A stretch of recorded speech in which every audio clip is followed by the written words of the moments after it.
My girlfriend can reverse time. But the side effect is that each time she does, she loses 1 day of her life. She thought I didn't know this.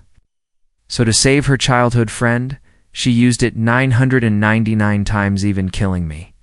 99 times in the process. However, on the 1,000th time, I just couldn't take it anymore. I said, "Monica, stop. I know it's convenient, but I really can't eat instant noodles for breakfast anymore. And not even leaving a single seasoning packet? Not even a dog would eat it." Looking at the plain bowl of instant noodles in front of me, no flavor, no seasoning, and watching Monica Liu in the kitchen making lunch for her childhood friend Adam Tang, I sighed. "Looks like we went back to the previous day again," I muttered. This was the 1,000th time, nearly 3 years. All because Monica wanted to save Adam. He would die tonight in an accident. Monica had a power that normal people couldn't. Even imagine she could reverse time. Sadly, she had already tried 999 times, but still couldn't save him. Many times, she even died herself. But every time, even if it was just seconds before her death, she could reverse time and start again from the day before. At first, I tried stopping her without making it obvious, since I didn't know what the side effects would be. Luckily, her actions changed slightly each time, so I kept trying different methods without her noticing. Tried arguing, faking, illness, calling the police, but nothing stopped her from rushing off to save Adam. Sometimes, when I was too forceful, she would stab me to death with a fruit knife, leaving me to bleed out on the floor. For a few days after that, she found it too annoying to deal with me daily, so she'd simply kill me right after reversing time, then go do her thing.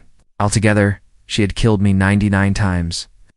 She dared to kill me without hesitation because she believed I couldn't die. If I did, she'd just reverse time again and bring me back. What she didn't know was while everyone else lost their memories from the time reversal, I didn't. My memory stayed intact. That's why I never revealed anything to her. Who knows, if she ever found out, maybe she'd kill me every single time.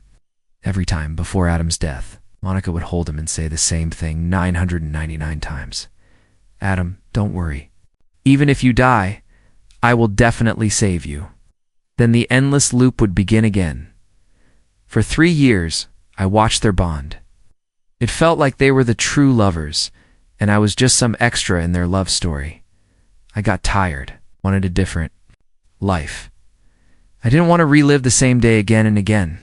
My love for Monica had worn thin with each loop. So today, I decided to do something different. After finishing lunch, Monica packed it up and came into the living room. She said the same line I'd heard too many times. "I have something important. Tonight, I won't be back. Take care of yourself." Then she turned to leave. As she walked past the water dispenser, she accidentally bumped into a glass.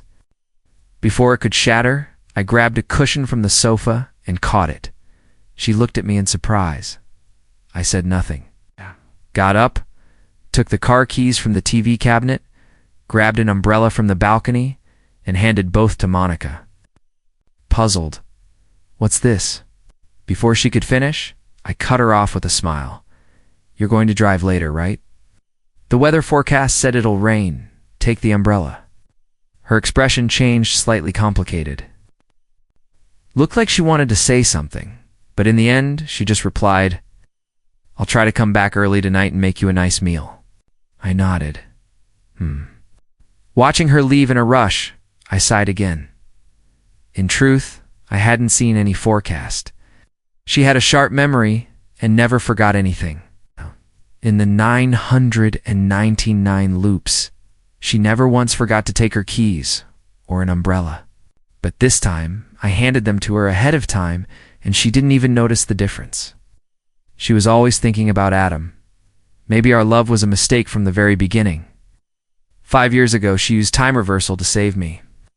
That day, a few of my university classmates and I decided to go swimming in the river. Midway through, there was a sudden flood. I got a cramp in my leg. My friends were too far away to help. In my desperation, Monica appeared, jumping in from the shore. But it was already too late. As I was about to be swallowed by the current, I heard her faint voice. Don't be afraid. I'll save you." At the time, I thought she was just trying to comfort me to keep me from giving up. But I had no strength left. I passed out. To my shock, when I opened my eyes again, I was back at the moment when my classmates and I were just walking out of the school gate. Still in a daze, I thought it was all just a dream until a figure suddenly blocked my view. Monica stood there, hands on her hips, looking very annoyed, and said, "You are not allowed to go swimming by the river. You'll be very dangerous." There today, I was utterly shocked. My classmates didn't know her either, and we got into a big argument with her, accusing her of meddling in our business. Even though my mind was still trying to make sense of it all, my instincts told me she had saved me. So I called off the swimming trip and promised to treat my classmates to a meal next time. They didn't blame me. That evening, the news reported a sudden flood, and the river had risen by more than a meter. That's when I realized everything I experienced was not a dream. Monica truly had the power to reverse time. Monica and I went to the same university. That night, I found her and expressed my gratitude. She patted my shoulder with a smile. "I told you I'd save you, and I meant it." I understood what she meant, but she thought I didn't know. Over time, I fell for her and began pursuing her. Everything went smoothly, and we ended up together. Since she had once saved me and was now my girlfriend, I gave her my whole heart. I was determined to be with her for the rest of my life. Fortunately, Adam's appearance shattered that happiness, though they were close. Sometimes too close, I trusted her. But when Adam died in a car accident that night, a rift formed between us. With each time reversal, that rift only grew wider. To the outside world, we looked like an enviable couple. But although it had only been one day, we had actually lived through 999 days together. And in those 99 days, all because of Adam, I had been scolded, dumped, and even killed by her. My heart had long died in that endless cycle. I checked the time, there were still a few hours left. I finished my bread and milk. After eating this same meal 999 times, it had completely lost its flavor. After that, I habitually cleaned up the house. Then I packed all my belongings, leaving behind only one photo frame, one of Monica and me. It was taken on our 3rd anniversary. She had her arms wrapped around me, resting her head on my shoulder, smiling so happily. I remember her saying to me that day, "With me here, you'll always be safe. No danger will come to you." I teased her.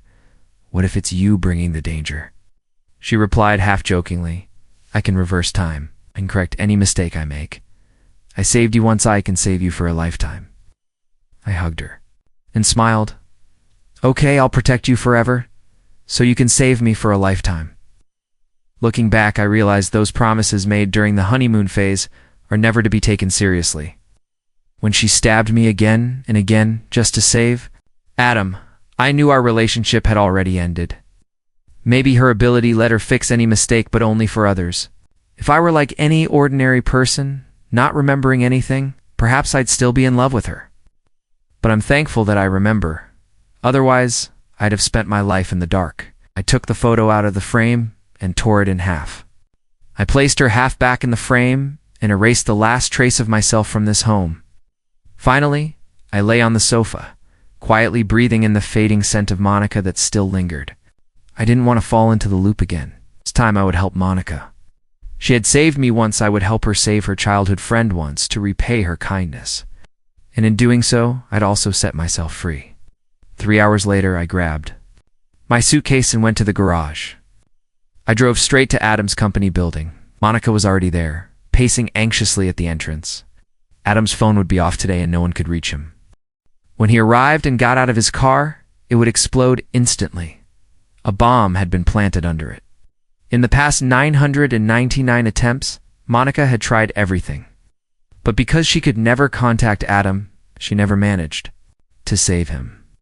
And the moment he died, she would reverse time again. If only Monica had investigated the situation more carefully, maybe she could have saved him by now. But maybe this is what they call being blinded by love. Seeing Monica standing there, unprepared, I knew that in a few hours she would go back to noon today again. I parked my car and walked toward her. When she saw me, she froze. Panic flashed across her face. Why are you here? Asked. I handed her a jacket and said, you forgot. It's going to rain today. It'll get cold. I brought this so you wouldn't catch a cold. She took the jacket, looking a little guilty. Thank you, she said. She probably hadn't expected me to come. She'd never told me where she was going, but she still didn't notice anything off about my behavior. Not that it mattered anymore. I looked at her and smiled. When did we become so distant that you're thanking me? She froze again. Silent. I didn't say anything else. I turned and opened the car trunk, taking out a box. Seeing this, she frowned and asked, What's that? I shook my head. Nothing. Just delivering something for a friend at this company. Her mind was still on Adam, so she didn't question it further. She just told me to go home. But I shook my head, checked my watch, and said, I'll stay with you. You never know what might happen, right? She looked at me, a flicker of surprise in her eyes. But in the next moment, she said coldly, I told you to go back, so go back. I didn't respond. I simply leaned against the wall of the building behind me.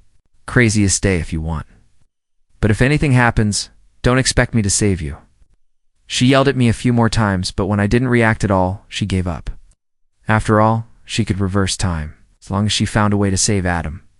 Even if I died this time, she could just start over. She didn't care about my life or death anymore. It's the same person who once promised to save me for a lifetime now hurled insults at me, even tried to kill me. What did one more casualty mean to her now? Before long, the people Monica had called arrived. They were the ones she sent each time to investigate who was behind Adam's setup. She always arranged for different people to look from different angles, but with only one day and nothing having happened yet, what could they possibly find? Seeing the frustrated frown on Monica's face, I already knew she had failed again. They found nothing. Soon, it was 8 in the evening. A black sedan slowly approached from the distance. Adam's car. Monica saw it too, as soon as it stopped. She rushed over. Adam, run, there's a bomb. Adam frowned as he stepped out of the car, not yet understanding. The driver, realizing someone had warned them, must have known they'd been exposed. He immediately climbed from the driver's seat to the back, pulled out a gun, and took Adam and Adam's company, boss, hostage. Don't come any closer. If you do, I'll kill them. Monica immediately stopped. The company's security and bodyguards, seeing their boss in danger, quickly surrounded the area. Monica looked at the hostage situation and shouted anxiously, Don't hurt him. I can give you money, whatever you want. The hijacker sneered. Anything? Then strip down and let me see. Monica hesitated for a moment, but then she started to undress. After all, she wasn't afraid of social ruin. She could just start over again. As long as she could save Adam, everything else was trivial. This scene had played out countless times. Every time Monica would take off her clothes, the hijacker would demand more and more outrageous things, and she would comply.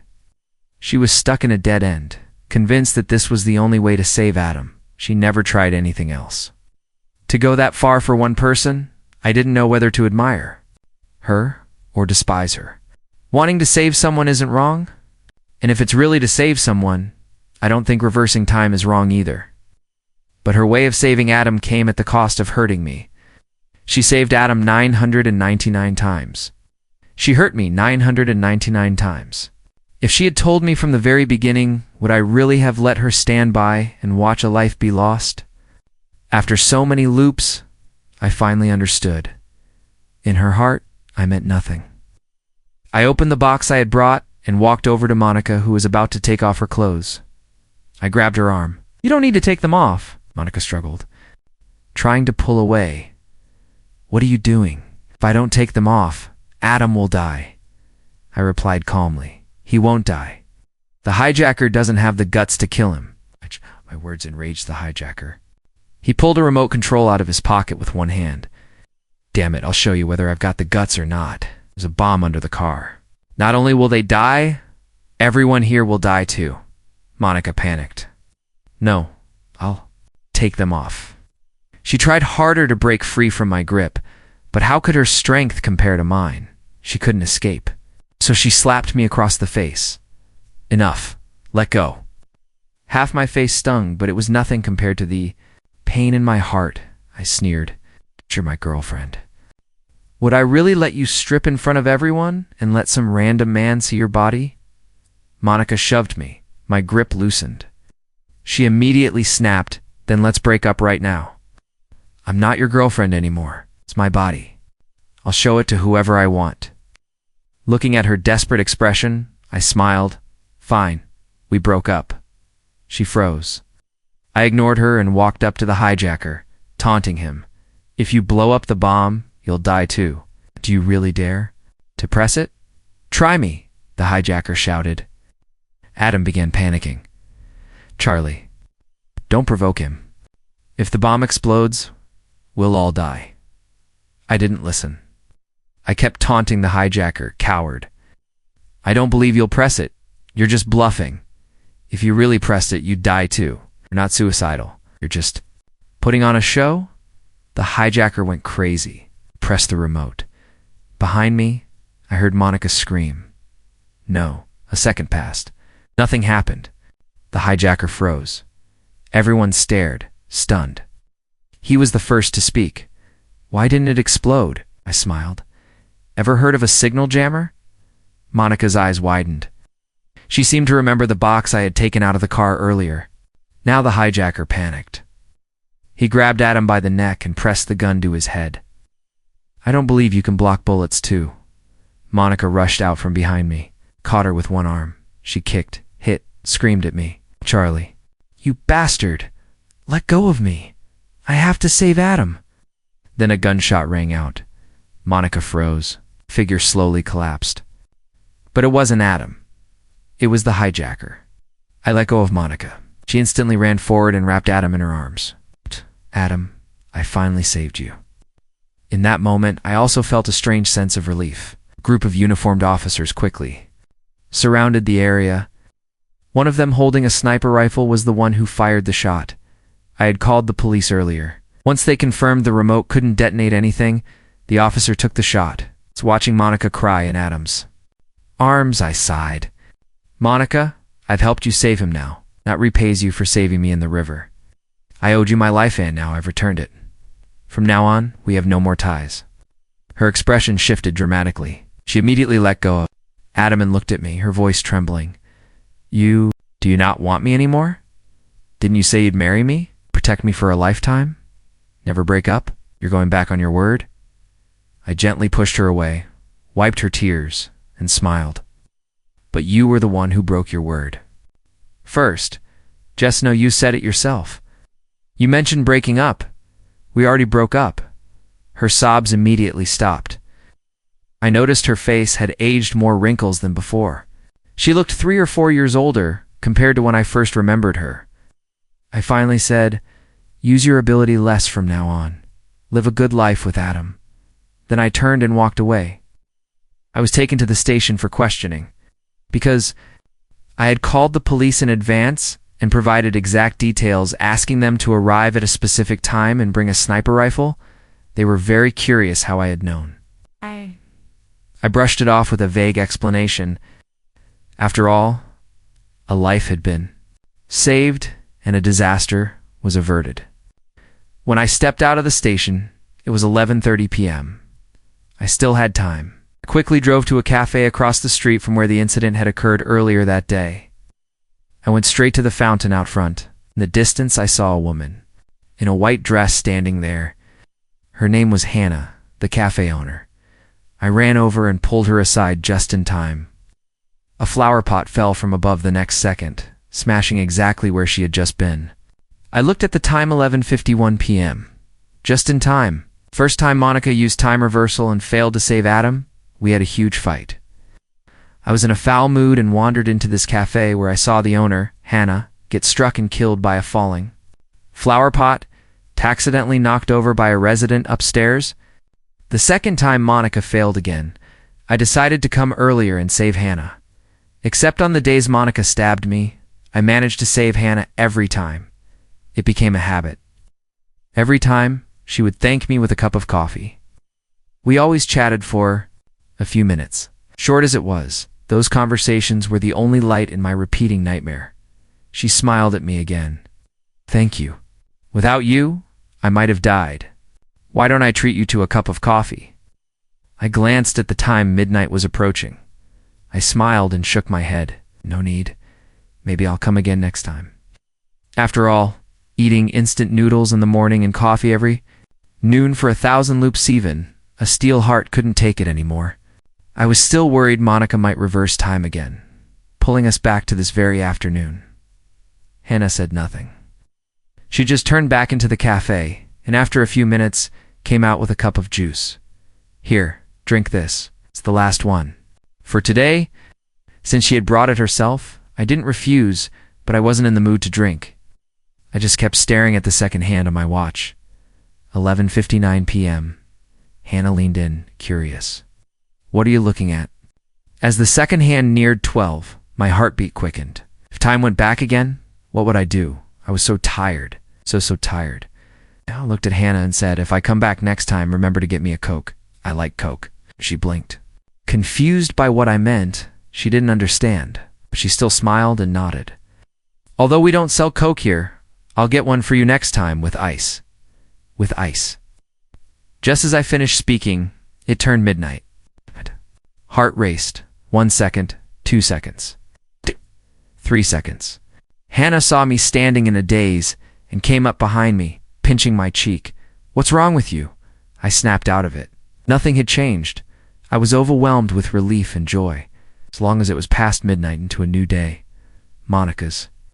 Time reversal couldn't work anymore. She could only go back to the same day. I had heard her mention that once long ago during one of the loops. So now, even if she tried again, she could only go back to today, and she no longer had a reason. Adam was safe. I happily downed the juice in my hand. It was sweet, sweeter than any coffee I'd ever had. Today would finally not come again. Ecstatic, I grabbed Hannah's shoulders and laughed. Not coming back. Not coming back again. Hannah frowned. Why is it that you can't stand me? Or can't stand my cafe? Or is the juice bad? I paused, then smiled apologetically. No, it's not that kind of not coming back. It's hard to explain. Anyway, I'll visit your cafe often now, just no more coffee. I'm sick of it. I want Coke. With ice. Only then did Hannah smile again. But my joy had barely lasted a few minutes when a voice suddenly came from behind me. Charlie, can we talk? Hearing that voice, I froze. I turned around and saw Monica. She looked completely broken, her hair a mess, her eyes red from crying. I shook my head. No, there's nothing left between us. You should go. I've already repaid the debt you once saved me with. Monica looked at me with tears streaming down her cheeks. Charlie, I've always loved you. I only saved Adam because we grew up together. He's like a brother to me. Now that things had reached this point, I asked, then why didn't you tell me from the beginning? Do you think I wouldn't help you? Did you think I'd stand in the way of saving a life? After all these years, don't you know what kind of person I am? Would I really stop you? Didn't I tell you I trusted you? But look what you did. You pushed me away again and again. You treated me coldly. You even killed me. Monica cried harder. Charlie, I'm sorry. Really, I'm sorry I was wrong. Can you forgive me? Can we start over? I took a deep breath. You don't need my forgiveness. Just leave. Monica shook her head desperately and tried to hug me, but I stepped aside. Charlie, I love you. You're the only one I've ever loved in this life. I don't want to lose you. Suddenly, someone took my hand. It was Hannah. She held onto my arm and smiled at Monica. Miss, it's not polite to cling. Please don't harass my boyfriend. Monica was stunned, then glared at Hannah. Charlie, is this the girl you saved 1,000 times? And now you're already with her, just 1 day later? I nodded, not bothering to deny it. Letting Hannah pretend to be my girlfriend was the only way to make Monica finally give up. When you're mine, it's only been 1 day. But for me, it's been 1,000 days. 1,000 days were enough to kill my love for you, and enough to make me fall for someone else. Even if you reverse time again, you'll only return to the moment I'm already with Hannah. Monica burst into laughter. Ha ha ha. Charlie, do you really think you know me? I felt chills crawl down my back. Something didn't feel right. She kept laughing. You're mine. Always have been. If I can't have you, no one else will. Now that you've met this woman, sure, you can find her again in the future. But what about 3 years ago? 5 years ago? 9 years ago? My expression changed completely. Monica's voice dropped eerie and grim. I have one chance. To go back to any time I want, but it comes at a heavy cost. If I go back 10 years and change the path, I can tell her to never show up again. Or I could kill her. What would you do then? I shouted. You wouldn't dare. Monica grinned darkly. Watch me. A white glow radiated from her body. Her hair turned white. Her skin wrinkled rapidly. She was aging in front of me. Horrified, I grabbed Hannah and shouted, If you remember, find me. 36 Chin Street, Tian City, Jiangnan.